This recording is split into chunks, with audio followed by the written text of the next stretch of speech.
किसी भी मुल्क या शख्स की जानिब से जब भी कोई टेक्नोलॉजी मुतारिफ करवाई गई है तो हमेशा उसके दो पहलू हुए हैं, एक पॉजिटिव और एक नेगेटिव। आजकल नौजवानों के हवाले से बात की जाए तो नेगेटिव इस्तेमाल जो है वह टेक्नोलॉजी का ज़्यादा देखने में सामने आ रहा है, जिसकी वजह से कई मसाइल पैदा होते हैं। लेकिन अगर बात की जाए पॉजिटिव टेक्नोलॉजी की, तो पॉजिटिव टेक्नोलॉजी पर अमल करते हुए मुख्तलिफ कामयाबियाँ हासिल की जा सकती हैं और अपना नाम भी बनाया जा सकता है। आज आपकी मुलाकात मैं ऐसे ही एक नौजवान से करवाने जा रहा हूँ जिनका नाम दानिश गफ़्फ़ार है। इनकी टेक्नोलॉजी जो है वो ऐसी है कि अगर आपको कानून से दिलचस्पी है या आप वकील हैं या आप 1947 से लेके आज की तारीख 2025 तक का कोई भी केस जानना चाहते हैं, सुनना चाहते हैं और देखना चाहते हैं, सिर्फ यही नहीं, उस पर अदालतों ने जो डिसीजन दिए और उसके साथ साथ पाकिस्तान के जो कवानीन हैं वो क्या हैं, ये सिर्फ एक सिंगल क्लिक पर वो ले आए हैं। इन्होंने एक सॉफ्टवेयर जो है वो इंट्रोड्यूस करवाया है। हम इनसे जानेंगे कि ये सॉफ्टवेयर इन्होंने कैसे बनाया और इसके फ़वाइद क्या होंगे। कैसे हैं आप दानिश गफ़्फ़ार? मैं ठीक ठाक अल्हम्दुलिल्लाह। अच्छा जी, हम जानना चाहते हैं कि आपने ये जो सॉफ्टवेयर बनाया है ये आखिर है क्या, हमारे नाजरीन को आप बताइए। जी ज़रूर। डिजी लॉयर पाकिस्तान में वकला के लिए जो उन्होंने लीगल रिसर्च करनी होती है, लेट्स से मैं आपको एग्जांपल यहाँ पे देता हूँ कि आप एक वकील हैं और मैं एक क्लाइंट हूँ। मैं आपके पास आता हूँ, मैं आके आपको कहता हूँ कि भाई मेरी एक प्रॉपर्टी थी, उस पर किसी ने किराएदार कोई रह रहा है, उसने 6 महीने से किराया नहीं दिया, मैं अब उसको इविक्ट करना चाहता हूँ। तो एज अ लॉयर सबसे पहले स्टेप आप देखेंगे कि इस पर कानून कौन सा अप्लाई होता है। अगर पंजाब की बात की जाए तो यहाँ पे पंजाब रेंटेड प्रेमिसेस एक्ट 2009 है, उसका सेक्शन आई गेस 15 है या 9 है। I am not lawyer by the way, मैंने कंप्यूटर साइंस यूईटी से किया, लेकिन आई नो आप इंजीनियर हैं जी। और इसमें जब आप स्टैचूट को देख लेंगे, जो जिसको हम एक्ट कहते हैं, वो स्टैचूट रूल्स रेगुलेशन ये सब उसके अंडर आते हैं स्टैचूट्स के। उसके बाद आप देखेंगे कि पुराने मिलती जुलती सिचुएशन या सेम फैक्ट्स एंड फिगर्स पे कौन से केसेस हैं रिपोर्टेड जजमेंट्स में से। ठीक है। अब 1947 से अभी तक के लाखों में तादाद है उस इन जजमेंट्स की जो रिपोर्ट हुई होती हैं, उसमें से अपने लिए ढूंढना करंटली बहुत ज़्यादा मुश्किल है। या वकला किताबें खोलते हैं आप, लाखों जजमेंट्स में से आप कितनी ही किताबें पढ़ लेंगे। या ऑनलाइन जो सोल्यूशंस एग्जिस्ट करते हैं वो बहुत पुराने 2007-8 इस टाइम के आपको मिलेंगे, जैसे आप 2000 में चले गए। वकला की ज़िंदगी ऐसी है। तो हमने इसमें सारे केस लॉ इकट्ठे किए, सारे कानून इकट्ठे किए, उन सबको कवानीन को एक जगह रख के, केस लॉ को एक जगह रख के, उसके ऊपर ना सिर्फ वकला को फ्री ऑफ कॉस्ट उसकी बेसिक एक्सेस दी है, जो कि जिसके लिए करंटली वो 3 से 4 हज़ार रुपया पे करते हैं पर मंथ, वो चीज़ हमने उनके लिए बिल्कुल फ्री ऑफ कॉस्ट कर दी है। और उसके ऊपर फिर हमने एक AI बेस्ड सिस्टम बनाया है जिसके अंदर आपको आर्क AI, एक हमारा रिसर्च एसोसिएट है, it's a female by the way, और आप उसको पूरी प्रॉपोजिशन देते हैं कि ये फ़लाना फ़लाना मेरा केस है। जैसे मैंने अभी बताया कि रेंटेड प्रेमिसेस एक्ट, या आपके किराएदार ने घर नहीं छोड़ा, आप वो पूरा जाके उसको बताते हैं कि मुझे इस पर रिसर्च करके दे दो। वो सारे लाखों जजमेंट्स में से AI के थ्रू देखती है कि आपको आपके इस पर्टिकुलर सिनेरियो पे कौन सी जजमेंट लागू होती है, कौन सा कानून, कौन सा सेक्शन, और फ़ौरन आपकी जो जिसके लिए करंटली एक वकील को 30 घंटे लगते हैं पूरे, लाइक ऑन एवरेज एक वीक में वो 30 घंटे इस पे लगाता है लीगल रिसर्च, ड्राफ्टिंग वगैरह पे, वो उसका मिनट्स में आ गया चीज़। जिस तरह आप बता रहे हैं कि किसी भी वकील को तकरीबन 30 घंटे लगते हैं किसी भी केस को स्टडी करने में, जो कि आपने एक सिंगल क्लिक पर ले आए हैं, तो आपने ये जो सॉफ्टवेयर बनाया है जो कि डिजी लॉयर के नाम से एक प्लेटफॉर्म है,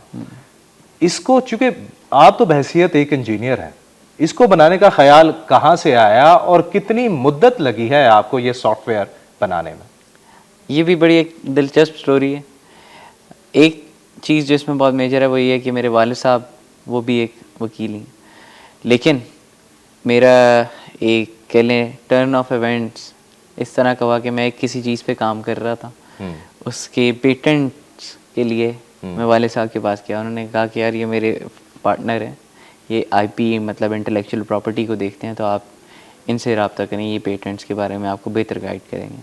अब मैं उनसे मिलने चला गया हाई कोर्ट, उन्होंने मुझे बोला कि दानिश, मुझे मेरे केसेस को मैनेज करने के लिए एक एप्लीकेशन चाहिए, अगर वो तुम मुझे बना दो तो मैंने उन्हें कहा ठीक है बना दें, कोई मसला नहीं। उस टाइम मैं दूसरे सेमेस्टर में था, तो मैं आता जाता भी ऑरेंज लाइन ट्रेन से था। अब ऑरेंज लाइन ट्रेन पे मैंने कहा चलो यार इस पर थोड़ी रिसर्च तो करें कि ये होता क्या है, किस तरह से।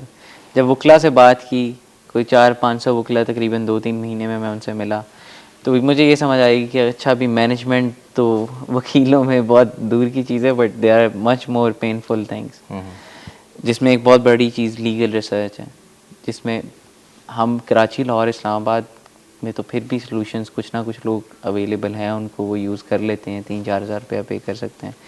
लेकिन अभी मैं सिंध से होके आया, सिंध में कश्मोर, कंदकोट, लाड़काना, इस तरह की जगहों पे लोगों के पास बुक्स भी नहीं हैं, तो ऑनलाइन सॉल्यूशंस तो बहुत दूर की बात है। अब उनको हम डिजिलॉयर की एक्सेस दे के आए, और डिजिलॉयर की एक्सेस से वो अभी भी हमें उनके शुक्रिया के मैसेज, सारी चीज़ों के मैसेज आते हैं, और बड़ा प्यार मिला है हमें वहाँ से। कितना अर्सा लगा है आपको हमें ये सॉफ्टवेयर बनाने इसमें तकरीबन 1.5 से 2 साल लगे हैं, उस सारे डेटा सेट को इकट्ठा करना, उसको कलेक्ट करना।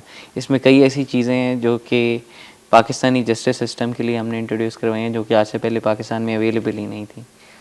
जैसे कि थोड़ा सा शायद टेक्निकल हो जाए, बट आप एक जजमेंट अगर पढ़ रहे हैं, जजमेंट मतलब कोई पुराना फ़ैसला 2015 का, अब 2015 का फ़ैसला जब आप पढ़ रहे हैं तो ये देखना कि ये आने वाले सालों में 2018, 2020, 22, 25 में किस किस जजमेंट ने उसका हवाला दिया या उस पर रिलाय किया। ये चीज़ पाकिस्तान में आज से पहले अवेलेबल नहीं थी, डिजिलॉयर ने उसको मुतारिफ़ करवाया। अब वकील बड़ी आसानी से देख सकते हैं कि अच्छा यार ये अगर जजमेंट थी तो इस पर लेटेस्ट व्यू क्या है। इससे नेक्स्ट एक जो स्टेप हमने किया है वो है ओवर रूल्ड, रिटेन्ड और डिस्टिंग्विश्ड। इसको कहते हैं केस हेल्थ, कि क्या जो मैं जजमेंट कोर्ट में सबमिट करवाने जा रहा है वकील, उस जो आपने, जैसे मैंने पहले अर्ज़ किया कि रिसर्च आपने की, अब अगर वो सबमिट करवाने चाह रहा है, हो सकता है कि वो ओवर रूल हो गई हो। ठीक है। अभी से पहले वकला हजरात एक दूसरे से ही या अपने इंटरनल जो कह लें कि वो नॉलेज जो थोड़ा जो भी वो पढ़ते हैं उसकी बेस पे वो एक बहुत ज़्यादा ह्यूमन एरर पे डिपेंड कर रहे थे। अब आपको फ़ौरन वहाँ पे कलर कोडेड मिल जाता है, red means over ruled, yellow means distinguished, green means के ये रिटेन्ड है। तो हम सिर्फ एआई और उस पर नहीं, बल्कि एक्चुअल जो लीगल जिसमें वकील को कोई फ़ायदा हो रहा है या जज को कोई फ़ायदा हो रहा है, उस पर हम बहुत ज़्यादा काम कर रहे हैं। अच्छा, नौजवान वकला के लिए जहाँ पर आपने आसानी पैदा कर दी है ये सॉफ्टवेयर बनाकर, वहीं पर कई लोगों का रोज़गार भी आपने छीन लिया है। तो ये सॉफ्टवेयर बनाने में कोई मुश्किल पेश आई? बिल्कुल क्योंकि आई। जिस कम्युनिटी को आप टारगेट करने जा रहे हैं वो अच्छी भी है, हम्बल भी है, और कहीं बिल्कुल मार धाड़ वाले भी हैं, तो कोई मुश्किल पेश आई इसमें? मुश्किलात तो बहुत सी पेश आती हैं, रोज़मर्रा की बुनियाद पे लोग आपको क्रिटिसाइज़ भी करेंगे, आपसे प्यार भी करेंगे, हर तरह के लोग आपको मिलते हैं। लेकिन जहाँ तक बात है नौजवान वकला की, अब करंटली अगर हम अपना लीगल लैंडस्केप पाकिस्तान में यंग वकला के लिए देखें तो वो बहुत मुश्किल है।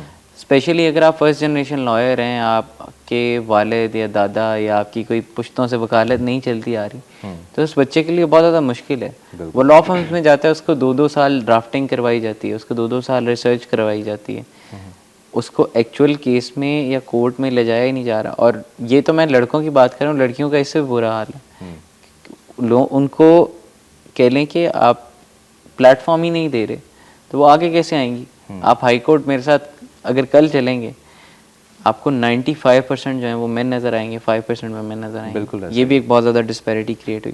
तो हम कहते हैं कि पहले 2 साल में आप उसको आपने वकालत सिखानी है, उसको आपने उसको वर्ड यूज़ करना नहीं सिखाना, या आपने उसको कह लें कि रिसर्च करना पुराने तरीक़ों से कोई मायने ही नहीं रखता जब आपके पास जदीद से जदीद तरीन तरीके हैं। तो आइंदा इन फ्यूचर कोई ऐसा कोई और सॉफ्टवेयर बनाने का इरादा है? ज़रूर, अभी इसको भी हम इंशाल्लाह पाकिस्तान में कवर करेंगे, और पाकिस्तान में कवर करके इसको इंशाल्लाह हम इंटरनेशनल लेके जाएंगे। चलें, बहुत शुक्रिया, मुबारक हो आपको। पाकिस्तान में आर्टिफिशियल इंटेलिजेंस का दौर दौरा है, और एआई के मस्बत इस्तेमाल के हवाले से बात की जाए तो उसकी वाज़ेह मिसाल दानिश गफ़ार है।